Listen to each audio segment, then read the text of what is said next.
আর জলোচ্ছ্বাসের মতো প্রাকৃতিক দুর্যোগ থেকে উপকূলের মানুষের জীবন রক্ষায় কোটি কোটি টাকা ব্যয়ে নির্মাণ করা হয়েছিল আধুনিক আশ্রয়ণ কেন্দ্র।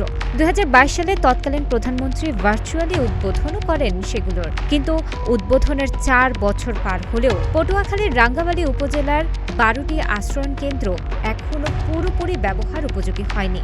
স্থানীয়দের অভিযোগ, ভবনগুলোতে নেই বিদ্যুৎ, ফ্যান, প্রয়োজনীয় সরঞ্জাম, এমনকি কিছু ভবনে ইতিমধ্যে দেখা দিয়েছে ফাটল। ফলে দুর্যোগের সময় আশ্রয় নিতে এসেও ফিরে যেতে হয় মানুষদের।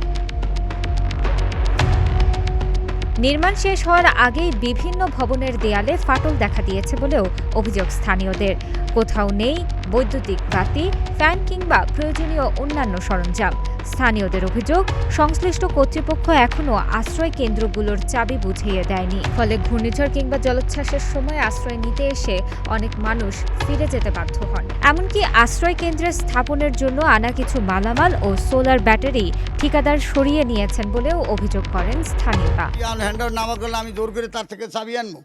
এখন এই ধরেন এই প্রতিদিনই ঘূর্ণিঝড় ছাড়ে, এখন ছাড়লে হঠাৎ করে ঘূর্ণি ছাড়লে রাইতে তো হারে তোকাইতে চাবি আনতে যাবো না। গেল বছর বন্যা হয়েছে, বন্যার সময় আমরা এই জায়গায় আসছি, কিন্তু আমরা এটার ভিতরে ঢুকতে পারতে আসি না। এটা কোনো হ্যান্ডওভার করা হয়নি এখনো, আর এটার চাবি চুরানিও এখনো কেউর কাছে দায়িত্ব করিয়ে দেওয়া হয়নি। কিছু করতে না, কোনো একটা লাইট নেই বা কিছু নাই, বাতি দেয় না, কিছু দেয় না, সব হেরা লয়ে গেছে গিয়ে যাওয়ার পরে এটার কোনো চাবি চুরানি দেয় না। আমরা বৃষ্টির মধ্যে বন্যার মধ্যে খারে থাই, বৃষ্টির বদলে ঢালেন খারে থাই।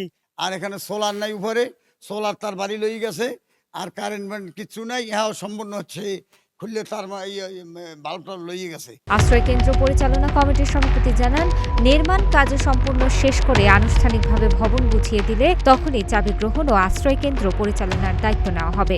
তিনি অভিযোগ করেন, একটি আশ্রয় কেন্দ্রের সোলার ব্যাটারিও ঠিকাদার নিয়ে গেছেন। তবে অভিযোগের বিষয়ে উপজেলা প্রকল্প বাস্তবায়ন কর্মকর্তা বলেন, ভবনের দেয়ালে ফাটলের বিষয়টি তাদের নজরে এসেছে। এটি নকশাগত ত্রুটির কারণে হয়ে থাকতে পারে। বিষয়টি সংশ্লিষ্ট দপ্তরকে জানানো হয়েছে এবং ঠিকাদারি প্রতিষ্ঠানের মাধ্যমে প্রয়োজনীয় মেরামতের ব্যবস্থা নেওয়া হবে।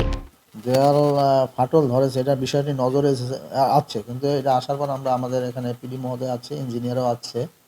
এটা ডিজাইনের ত্রুটির কারণে এই বিভিন্ন জায়গায় বিভিন্ন মজুর কিল্লায় দেওয়াল ফাটল ধরেছে এবং এটা মেরামতের জন্য তাদেরকে বলা হয়েছে, তারা তার ব্যবস্থা নেবে। তানাজা আফরিন, গ্রিন টিভি ডিজিটাল।